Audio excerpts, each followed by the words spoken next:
When we talk about bodybuilding legends, a lot of names come to mind, but few carry a story of resilience as powerful as Lee Labrada's. Born on March 8, 1960, in Havana, Cuba, he grew up in tough times, right after the Cuban Revolution. Who would have thought that a Cuban kid would one day become one of the biggest icons in the bodybuilding world?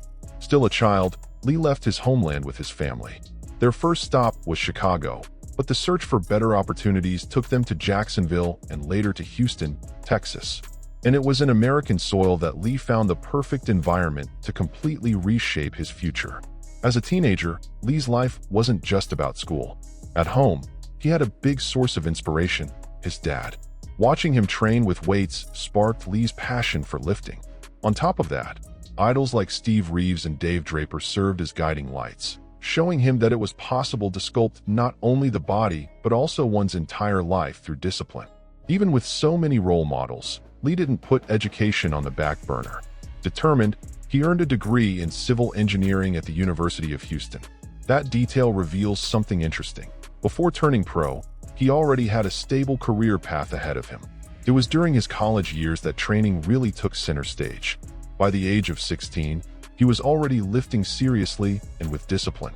His dedication quickly showed in his physique: lean, muscular, and highly aesthetic. It was like the young Cuban had finally discovered his true calling inside the gym. Eager to test his progress, Lee stepped into his first contest in 1978, the AAU Teenage Mr. Jacksonville. He didn't place high, but instead of being discouraged, he took it as a lesson. That mindset of turning setbacks into fuel would become a defining trait in his career. After years of relentless work, Lee came back stronger. In 1982, he picked up key wins at the NPC Collegiate Texas and the NPC Junior Gulf Coast, amateur shows that paved the way for his rise. These victories proved that the kid from Havana was ready to aim higher. Then came 1985, a true turning point. After years of preparation, Lee took the stage at the NPC World Amateur Championships and grabbed first place in the middleweight division. This wasn't just another trophy, it was his ticket into the pro ranks. Winning his pro card meant stepping into the same arena as the giants of the sport. That same year, he made a statement by winning Mr. Universe. It was clear, this Cuban-born American wasn't here to play a supporting role. With a refined, balanced, and well-proportioned physique, he was already standing out in a sport that was gradually evolving. In 1986, his momentum grew even more when he won the Night of Champions. That title firmly established him as one of the most promising names in the sport. Facing seasoned veterans, Lee proved he wasn't just a pretty physique. He was a complete competitor, capable of beating the best in the world. But the real test awaited him on the ultimate stage, Mr. Olympia. Between 1987 and 1993, Lee competed in 7 consecutive Olympias. What's truly impressive is that he finished in the top 4 every single time, a rare achievement that puts him alongside legends like Arnold Schwarzenegger and Lee Haney. Still, one thing eluded him: the Sando Trophy.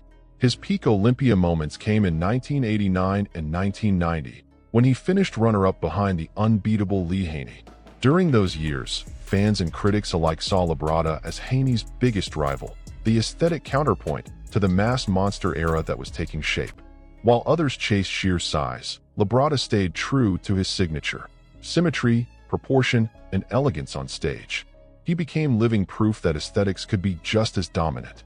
Outside the Olympia, Lee shined across the globe, racking up wins at Grand Prix shows in England, Spain, Greece, the Netherlands, and Finland. This international success highlighted his versatility and consistency, proving he was competitive on any stage, anywhere in the world. By the early 90s, his career at the top was winding down. In 1993, he placed second at the Arnold Classic and fourth at the Olympia. 2 years later, in 1995, he made his final appearance at the Arnold Classic, finishing fifth. That closing chapter didn't dim his legacy. If anything, it cemented it. Lee Labrada remains one of the most respected bodybuilders in history, an athlete who raised aesthetics to the highest level the sport had ever seen. Lee wasn't just another bodybuilder. He carried a nickname that summed up his whole essence: mass with class. And that title wasn't random. It captured exactly what set him apart: a muscular physique, but at the same time refined, elegant, and perfectly balanced. It was a look that impressed both the judges and the fans. On stage, Lee didn't just flex his muscles. He turned every performance into an artistic show. His posing routines were carefully choreographed, flowing smoothly like a dance, with every move designed to highlight his symmetry.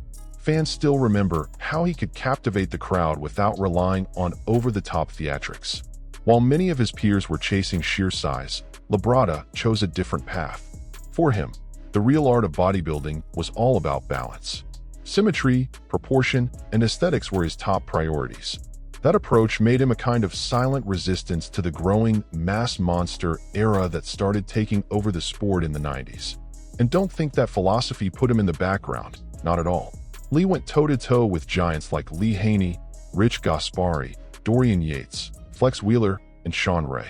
Competing against legends like that, and still holding a top 4 spot at Mr. Olympia 7 years straight. That's no small feat. It proved his philosophy wasn't just valid, it was competitive at the highest level. What's fascinating is that even without being the biggest guy on stage, Lee often drew more attention than the mass monsters around him. That's because he was a master at showcasing his strengths. His presence radiated confidence, discipline, and a sense of aesthetics that made the crowd rise to their feet. That's why to this day, he's remembered as one of the greatest bodybuilders never to win a Mr. Olympia. And while that phrase could sound like a limitation, it actually became a badge of honor. It shows that even without the Sando Trophy, his style and legacy were strong enough to etch his name permanently among the all-time greats. Another trademark of Lee's career was his training style. Unlike many athletes who only cared about lifting as heavy as possible, he favored intelligence and strategy. His approach was built on intensity, consistency, and precision. Every rep had a purpose, every set had intention. One of his go-to setups was the classic push-pull leg split. This way, he could train his whole body evenly without unnecessary overload. Sometimes he ran 3 days on, followed by 1 day off, which kept his progress steady and prevented plateaus. But make no mistake, even with a well-structured split, his workouts were brutal. He believed in pushing sets all the way to failure, convinced that real growth only happened at the limit. The volume was also carefully thought out. For big muscle groups like back and legs, he hit 12 to 16 working sets per week. For medium groups like chest and shoulders, it was 9 to 12. And for smaller ones like arms and calves, 6 to 9 sets did the trick. That balance helped avoid overtraining and preserve the trademark symmetry of his physique. A practical example makes it clear. On push days, he focused on bench press, flies, military press, lateral raises, and triceps work. On pull days, he went with rows, pull downs, shrugs, and biceps. And on leg days, it was the full deal. Squats, leg press, stiff-legged deadlifts, leg extensions, calf raises, and even abs to keep the core tight. But more than the exercise list, what stood out was his obsession with perfect form. Labrada preached that lifting heavy meant nothing if the form was sloppy. He emphasized controlling the weight, feeling the muscle, and avoiding useless explosive movements. That not only lowered the risk of injury, but also maximized growth. The real secret behind his world-class physique. If training was the foundation of Lee Labrada's physique, nutrition was the fuel that kept the engine running. During his career, he stuck to a super disciplined diet, eating 6 meals a day, each one delivering about 40 grams of protein. That steady rhythm kept his metabolism fired up and gave his body the building blocks it needed to pack on quality muscle. His meals were built around simple but powerful foods. Chicken, fish, eggs, sweet potatoes, rice, and plenty of veggies formed the backbone of his diet. Nuts and seeds provided healthy fats, key for hormone production. That balance gave him the energy to push through brutal workouts without ever losing the refined, aesthetic look that made him stand out. On top of solid food, Lee used supplements as strategic tools. Whey protein, BCAAs, glutamine, pre-workout formulas, and fish oil were all part of his daily stack. He never saw supplements as a replacement for real food, just as a way to fill nutritional gaps and speed up recovery. What's impressive is that even decades after leaving the stage, Lee still follows the same philosophy. His diet today is clean, focused on whole, nutrient-dense foods. The difference is that he doesn't obsess over strict calorie counting anymore like he did at his peak. Now it's about quality and balance, a lifestyle approach that keeps him healthy and energized well into his 60s. Another key choice? Steering clear of ultra-processed foods. Instead of sugar-loaded, salty, greasy packaged stuff, Lee sticks to rice, yams, fruit, vegetables, lean meats, and light dairy. And just by looking at him today, you can see the payoff. Even retired, Labrada sports a physique younger athletes would envy: lean, healthy, and full of vitality. It's proof that nutrition isn't just about trophies, it's about long-term health and longevity. Beyond the spotlight, trophies, and daily grind, there's also Lee the family man. In 1986, he got married, and together they built a solid, stable life despite the pressures of the competitive scene. That partnership was essential for him to balance an intense career with strong family values. The couple had 3 sons: Hunter, Blade, and Pierce. And like many athletic families, one of them followed directly in his father's footsteps. Hunter Labrada, the eldest, has become a big name in modern bodybuilding, earning respect and recognition in the open division. His success shows how Lee's legacy naturally passed on to the next generation. Hunter wasted no time making waves. In 2021, he cracked the top 4 at Mr. Olympia, an incredible achievement that instantly put him among the sport's elite. Just imagine the pride Lee must have felt, watching his son shine on the very same stage where he made history. It's like reliving his own journey, but now with the joy of seeing it carried forward. But Lee's family story doesn't stop with Hunter. His other sons, Blade and Pierce, are also part of his legacy and pride as a dad. Even if they didn't step into bodybuilding, they represent the balance Lee always lived by. Yes, success in sport, but never at the cost of family. And the passion for the sport didn't just stay with Lee and Hunter. Lee's younger brother, Lee Labrada, also dipped into bodybuilding, competing at smaller shows. It's almost like the love for training and lifting became a family trait, passed down like genetics. In a way, bodybuilding turned into a family bond. No matter how busy life got, Lee always made a point of highlighting family as the real foundation. In interviews, he often talks about how Robin and the kids were his rock during the toughest times of his career. That support made him not just a champion on stage, but also at home, building strong, lasting relationships. When Lee stepped away from the stage in 1995, many thought that was the end of his story. But in reality, it was just the start of a new chapter. That same year, he founded Labrada Nutrition, a supplement company that would become a global reference for quality and transparency. His name, already respected in the sport, now stood for trust in the fitness market too. The company grew fast. Within just a few years, Labrada Nutrition earned a spot on the prestigious Inc. 500 list of the fastest-growing private companies in the U.S. That proved Lee brought the same discipline and focus from bodybuilding into business. Because having great products isn't enough, you need credibility. And Lee had that in spades. But Lee didn't stop at supplements. In 2005, he released his book The Lean Body Promise, published by HarperCollins, one of the biggest publishing houses in the world. The book became a Barnes & Noble bestseller, helping thousands of people realize that fitness isn't just about looking good. It's about health and lifestyle. With that, Lee made it clear he wanted to go beyond the stage. He wanted to change lives. Another milestone came in 2002 when the city of Houston invited him to lead the public campaign Get Lean Houston. The mission was to fight the obesity epidemic that was hitting the region hard. With appearances on major TV networks, Lee helped shift the image of Houston, which at the time had been labeled the fattest city in America. From athlete to social change agent, that became one of his most meaningful roles. And of course, his contributions didn't go unnoticed. In 2004, Lee was inducted into the IFBB Hall of Fame, joining an elite group of bodybuilding legends. 2 years later, in 2006, he was a finalist for the Ernst & Young Entrepreneur of the Year Award, a recognition reserved for innovative and standout business leaders. Then in 2018, he was inducted into the National Fitness Hall of Fame, adding yet another honor to his already impressive list. These awards highlight more than just personal achievements. They show how Lee broke past the limits of sport and cemented himself as a leader in both business and health. He didn't just build a strong brand. He provided real solutions for people striving to live healthier lives. That's way beyond selling supplements. That's creating impact. Looking at his journey, it's clear that Lee knew how to reinvent himself after leaving the stage. He became an author, entrepreneur, motivational speaker, and even a public health ambassador. Lee always believed bodybuilding was about more than chasing massive muscles. For him, the true essence of the sport was the balance between aesthetics, proportion, and health. That philosophy made him stand out in an era defined by the rise of mass monsters, athletes who prioritize size over harmony.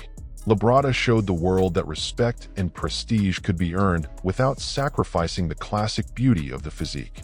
With that mindset, he became a pioneer. He proved you didn't have to be the biggest guy on stage to be remembered as one of the best. His logic resonated with both fans and judges. More important than piling on mass was presenting a body that was harmonious, athletic, and healthy. That's why, even without a Mr. Olympia title, he's considered an undisputed legend. And the impact of his vision was deep. Labrada inspired not only his contemporaries, but also generations that came after him. Many athletes today who champion aesthetics as a priority trace their philosophy back to him. Among them, his own son Hunter Labrada, who proudly carries both the family name and his father's philosophy onto the Mr. Olympia stage, keeping alive the tradition of proportion and elegance. The recognition has been constant. Lee has been celebrated as one of the IFBB's 22 greatest professional champions, a title that underlines his historic importance. His physique is also frequently featured on lists of the most aesthetic bodies of all time. Accolades like these prove his approach didn't just work, it became a reference point for the entire industry. But maybe what makes his legacy even more special is the example of life he set. His discipline, work ethic, and devotion to family inspired not only athletes, but also regular people who were searching for a model of balance between career, health, and personal life. Anyone who followed his story could see that success never pulled him away from the values that mattered most. That unique combination, champion athlete, successful businessman, and devoted family man, made Lee Labrada one of a kind in the sport. He didn't just build muscle. He built a reputation grounded in respect and integrity. Even decades after leaving the stage, Lee Labrada remains a strong presence in the bodybuilding world. His net worth is estimated between $1 million and $5 million, the result of a brilliant athletic career and thriving business ventures. But more than wealth, Lee managed to turn his passion into a legacy that continues to generate value and inspiration to this day. Today, Lee is still at the helm as CEO of Labrada Nutrition, keeping his company among the most respected names in the fitness market. On top of that, he dedicates part of his time to giving talks and offering consulting, sharing his experience with athletes, entrepreneurs, and health enthusiasts. It's his way of continuing to impact lives, even off the competition stage. His influence goes well beyond business. Lee stays active in bodybuilding events and keeps a strong presence on social media, where he shares tips, reflections, and inspiration with thousands of followers worldwide. Another thing that stands out is how Lee has become a role model for longevity in the sport. Now in his 60s, he still maintains an enviable physique, the result of a lifetime of discipline with nutrition, training, and recovery. His example proves that aging with strength and vitality is possible, as long as consistency and daily dedication are part of the routine. And that brings us to the end of the incredible journey of Lee Labrada, a man who showed the world you don't have to be the biggest to be remembered as one of the best. His career, his philosophy, and his legacy live on, inspiring athletes and fans all over the globe. Now I want to hear from you. What impressed you the most about Lee Labrada's story? Was it his discipline, his flawless aesthetics, or his ability to reinvent himself outside the stage? Drop your thoughts in the comments. Your participation makes all the difference. If this video brought you value, don't forget to hit that like button. It really helps us out. And if you'd like to support the channel even more, consider becoming a member to unlock exclusive content and perks. Oh, and of course, if you haven't already, make sure to subscribe and turn on the notification bell so you don't miss any new videos. Every week, we bring you the stories of athletes who made history and shaped the sport of bodybuilding. And before you go, don't forget to click the video that's popping up right now on the end screen. There, you'll discover the story of another bodybuilding legend who, just like Lee Labrada, left a mark that will last forever. I'm sure you'll be amazed.